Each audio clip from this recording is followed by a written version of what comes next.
And it's okay for me to share this. My dad did 9.5 years. My dad left me when I was 8.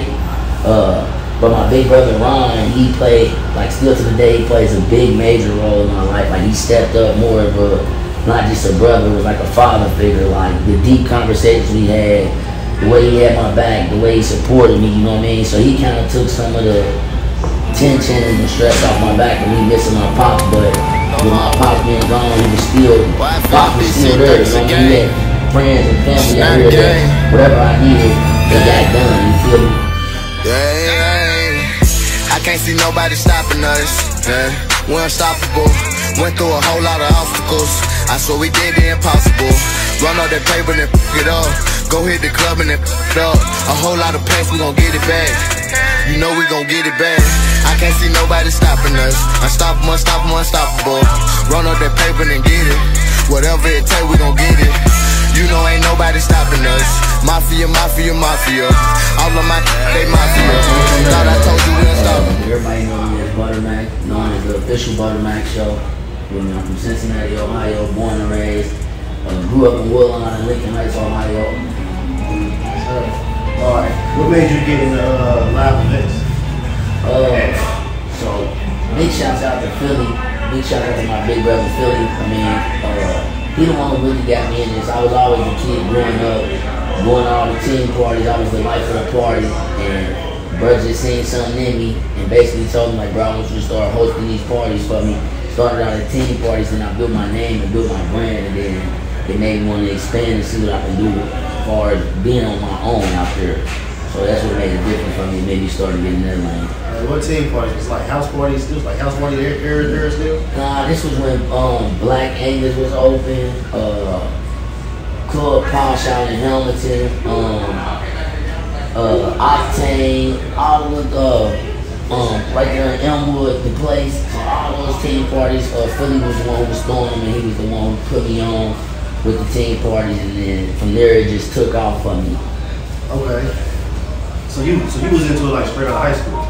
Yeah, I was into it in high school. So in high school, you know, I was always that guy that was the class clown, you know what I mean? So I was always the guy that wanted the school dances and was the life of the party, just the kid with the energy. So everybody seen that in me, and they was like, bro, you might as well start throwing parties for us around our era, and that's how I just took from there. Yeah, okay. What's some of the best events you feel like you ever do, like throughout your career? Like when I really first started doing my own parties, like some of the best events I threw was when I had Club Silhouettes and Woodlawn. And I think it was really like so much for me that those were the best ones that I threw for as team parties because it was in my neighborhood. So it's easier for me to get people to come out. Every time I threw an event there, it was always at capacity. Then the vibes, the energy was just there. So you're part of a team? I've been through multiple teams as far as like growing up from the younger ages of the team parties. You know, I was Ace Promo, team on that, team bands. So I've been through all that. So as we got older and I started getting in the club scenes and shit, we went from we was $5. We was $5 everything. You know, like the $5 girls, the guys. So then my last recent promo team was Dream Team. So Dream Team came upon. It was shout out to the guys too, man. Even though we ain't out here throwing parties no more, man, they're still my brothers. So Dream Team came upon because I was in a group chat with the guys, and my cousin P said something to me that caught my eye. Like he always used to say this thing, like if you could achieve, you could believe. Like if you could believe, you could achieve. So I took that and ran with it, and we started our own promo team. We was going around the city. We was doing Foul Wednesdays, Toxic Fridays at Element Event Center. We did a couple Toxic Fridays down at Privilege. We did a couple Toxic Fridays at Stadium. So then now I just kind of branched back off to myself. So now I'm focusing not so much on the Butter Mack promotions. I'm focusing on the Butter Mack show, aka the Mack show concert. You know what I mean? So that's kind of where I'm at with it right now. All right. So what year did you graduate? I graduated high school in 2012 from Princeton High School. Like, who was like a part of your, so you wasn't a part of like the Spencer Ware class, and like who was the people like that you graduated and like doing well in life too? Like, do they ever like in different fields? Do they ever like slide to do events? So I graduated in 2012, but I was there in the school when Spencer Ware and all was there. Shout out to Charles Mason, Jordan Cyber, those type of guys. Then I'll stop through to a couple of my events, you know what I mean? Shoemaker. I even had, at one point in time we had the Chalet, I had Orlando Williams, I had all Deontay Stevens, I had all those older guys coming out to a couple of my events, you feel me? So they pop in here and there, but like I said, I'm on this little break right now. I ain't through a party in 11 months, but I'm getting ready to pop back out though. Alright, so what's like some of the pros and cons of you doing business? I see like you do business with people who rock with and then end up not into it. So that type of thing, the pros and cons is you're gonna have good parties, you're gonna have bad parties. But people gotta understand you gotta be ready. When you get into this game and in this field, the party, you gotta be able to accept your wins and your losses. Everything ain't gonna be a win, you know what I mean? You gotta lose to win. So like when I first started, $5 everything, when I came to my uncle with the idea, it was actually called light versus dark. So each week we were switching it up. One week it would be $5 light liquor, and the next week would be $5 dark liquor. So we went for like 2 months for that. People was coming in, but it really wasn't crowded. So one day I came to Unc, I'm like, look, I think we might as well just do $5 everything, $5 drinks all night, because everybody done drink light, you feel me? So I said for 6.5 months of coming out of my pocket at about $1,500 to $2,000 from paying the DJ and the security until one day, 4th of July, I never forget, it was the 4th of July, and it was 2020, and we had blocked off half the room in the Elegant, thinking we wasn't going to pack the house, and in the mid-party, we wound up having to take everything down with the DJ equipment and expand the room because it hit capacity. So from there, I never looked back, and then I kind of came up with a different night on Toxic Friday. Okay. Alright, when it comes to like you getting on the mic, is that something that comes with like a Buttermack promotion, or is that just something that you just be doing on the strength? So the mic, request that, or that's just something that you do? I mean, so it's two different ways I let people book me. Like you can book me as the Buttermack Promotions if you want me to promote your event. You can book me just the host, but when you book me just the host, like I tell people all the time, that means I'm just coming to host. I'm gonna post my flyer, let people know where I'm gonna be at. But when you book me to promote and host, it's a different fee. They're not gonna promote it like it's my party. But the whole microphone thing came upon. It's really weird because everybody that be around me, y'all know, like I like to joke, laugh, talk shit. So we come to the parties and I just used to grab the microphone and just started talking on the microphone, and then people started liking it. So one day, my very first booking was Code 51 Second Saturday. Shout out to Ed Loves and Big Frank. They like, man, you got a gift, and you ain't using it. So they like, man, we gonna book you as the host. So I'm like, all right, that's cool. You know, if anybody in the Code 51, you know, if coming out the back room, you open that door and you looking at 500-600 people, the whole vibe changed. So when I open the door, I'm like, I shut the door back. I'm like, nah, this ain't for me. I'm used to being out there just being that guy that's dancing and partying. So they like, bro, you got this. So that night, I wound up doing my thing on the microphone, and then from there, it just kind of took off. People was like, man, I just think you should come up with this name, the Buttermack Show, and it just took off. It took off from there. So I've been booked in 7 different states for hosting. So yeah. So what's some of the like notable people you don't work with? I opened up for Moneybagg Yo and Young Blue. I've opened up for Lil Durk, Jacquees. I was booked to open up for Fab, Floyd Mayweather. So what type of stages you been on? Like in front of like how many? The biggest show I done was the show in New Orleans. We was at the Memphis Grizzlies Stadium for the opening up for Moneybagg Yo and Young Blue. I want to say it was about anywhere from maybe 4,000 or more people in there, and that's just me guessing. So that was one of the biggest stages I've been on. Do you ever find yourself like tired tripping from like having so much? I don't know, like being able to say like everybody here, everybody pull up. I mean, at one point in time, it was like, all right, I had got like, I ain't gonna say cocky, but it was just like, I felt like I was that go-to guy. Like whenever anybody wanted to have fun, I was the guy that they wanted to see make a post and to change the vibe. Right. So it was just like, I wouldn't say that it was me being cocky, but it was just like, that was a gift. That's always been a gift for me to be able to bring people out. So I'm like, all right, some personal shit. Like when I first came in here, everybody in the door was like, oh yeah, I remember you the cameraman, you was the first cameraman we was rocking with. Like, yeah, but the one who bought me, you know what I'm saying? It's like, and then I just started coming, creating content for everybody.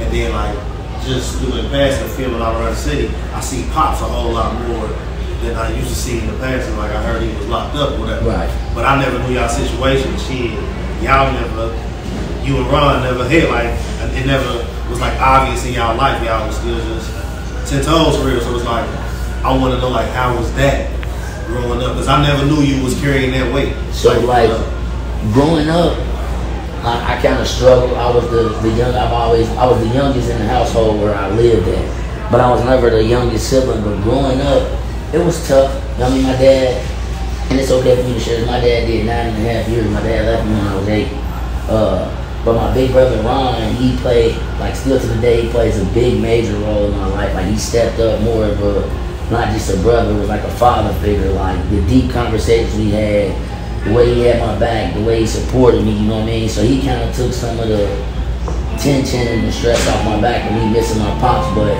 with my pops being gone, Pops was still there, you know what I mean? He had friends and family out here that whatever I needed, they got done, you feel me? And then, like I said, on top of that, without having Pops and my brother step up, you feel me? Shout out to the Mitchells, Coach Mitch, Mama Cheryl, Kelsey Chelsea, Cam Kid. They took me in like I was one of theirs, you feel me? It's family forever with them. So, but it was definitely rough. I mean, we got through that stage as I got older. It was kind of like I started understanding life more. Like, this is what you got to do to become a man. This is what you got to do to make it out here. And then from there, it was just like going with the flow. Alright, but ain't he in the business too of like entertainment on some level? Yeah, so I think part of the reason why I really do like I don't have a problem and I don't like really be so nervous about the hosting side is because I watched my dad growing up, young boy, like being around a lot of celebrities. I watched my dad do shows in front of Nelly, Jay-Z, you know what I mean? So he's the host too. Yeah, so this the energy. My dad was the rapper, you feel me? But he was a host as well because this energy that he brought off was like me, he's funny, everybody loved him, he's gonna be the life of the party. So it's like the energy he brought off, and it was kind of like the footsteps I'm following in. The only thing I didn't follow the footsteps in is I can't rap. The rapping is for him. You know what I mean? I would try, but that ain't for me. But yeah, Pops definitely and still is a legend. He had his own rap group. What? So as far as like didn't he have like a label and stuff? Yeah, he was with what's called PFL. It's called Players for Life. I can't remember right now off the back of my head what label he got signed to, but he was around the whole industrial with the older cats or whatever. Him, my Uncle JD, and the other Don P, the one he used to rap with. So it was just like my pop's been around a lot of people, good people and big timers. Y'all tied in like to anything like together?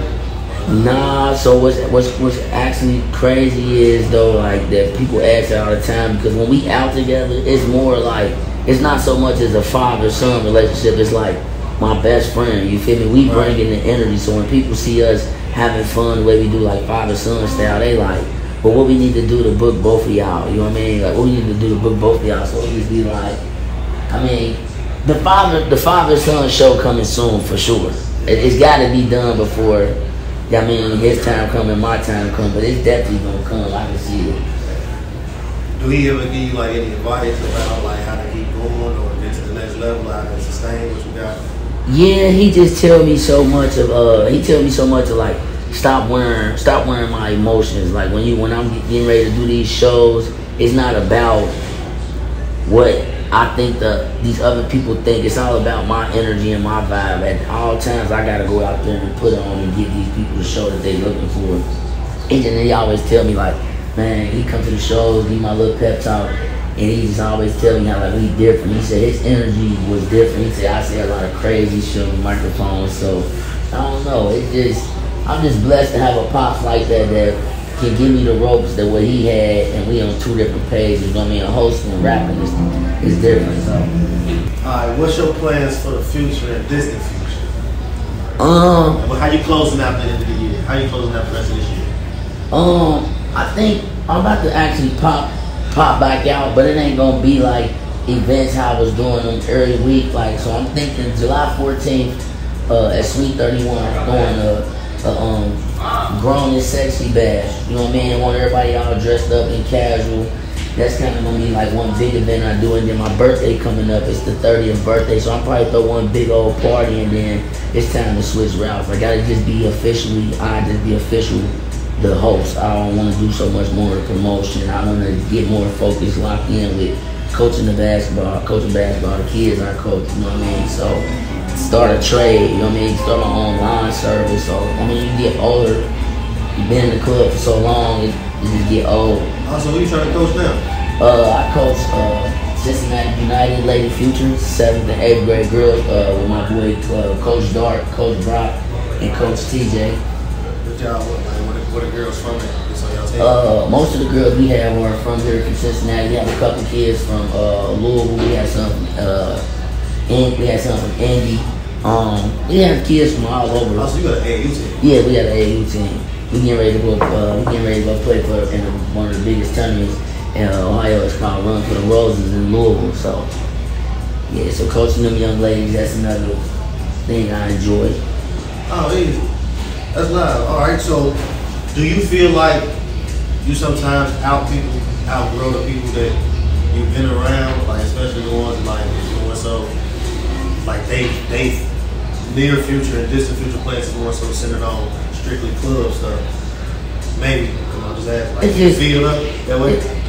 I mean, I don't feel like I outgrow people. I just feel like I look at stuff different. You know, sometimes the vibes get old. You know what I mean? Everybody vibing ain't on the same page. So sometimes I just distance myself from it. You know what I mean? Like sometimes, don't get me wrong, it's a lot of people in the field that I'm in right now that they be the ones who make me want to back off from what my goal was. My goal was to be like one of the biggest promoters in the city and bring fun to the city. So much of they make it like it's competition. It's never been a competition with me when we all doing the same thing. I just like for everybody to come out, have fun, and be able to be on the internet the next day. Like, I had fun at this person, like this person that turned me up, whatever, you know what I mean? So that's kind of why I just be falling back. So it ain't like I'm distancing myself or nothing. It's just everybody vibe will be the same.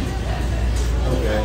So I was thinking like, so you more so falling back from the entertainment side of life, man. You more so like just going to like coaching. It's more so like I could be putting more of my energy that I be trying to into the party field, into the coaching field, or into my line service business. You feel me? Because in the promotion field, it's supposed to be fun. You feel me? So in the promotion field, sometimes it build enemies, sometimes it make friends, sometimes it break friends. So you know what I mean? But other than that, you gotta say something.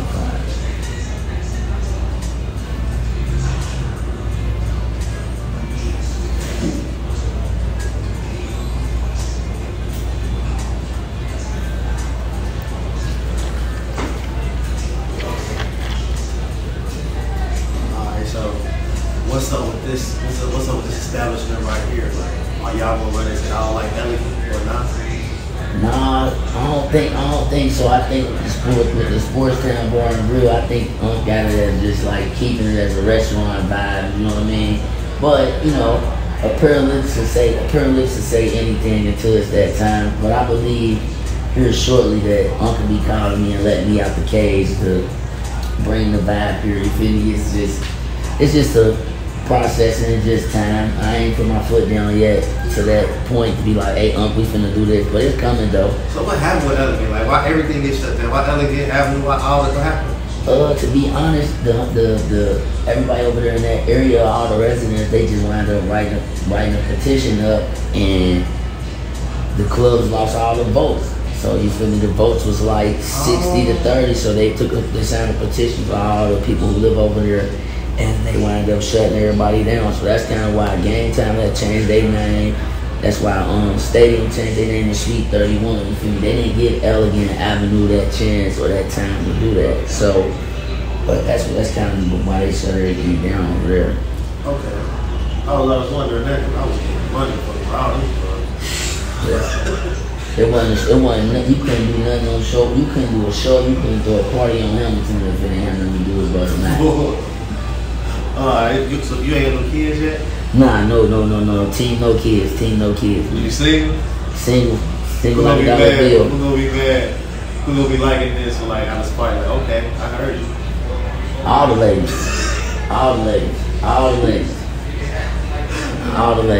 Alright, so shit, what get it better than trying to turn this music on. What type of legacy you trying to leave behind for like your family, friends? Like it's just a hustler, it's just a man in general. I basically just want to leave my legacy for it. I just want like how I follow my dad's footsteps. I want my nephew, which is Ron's son, Ryan, because he's actually into hosting and rapping.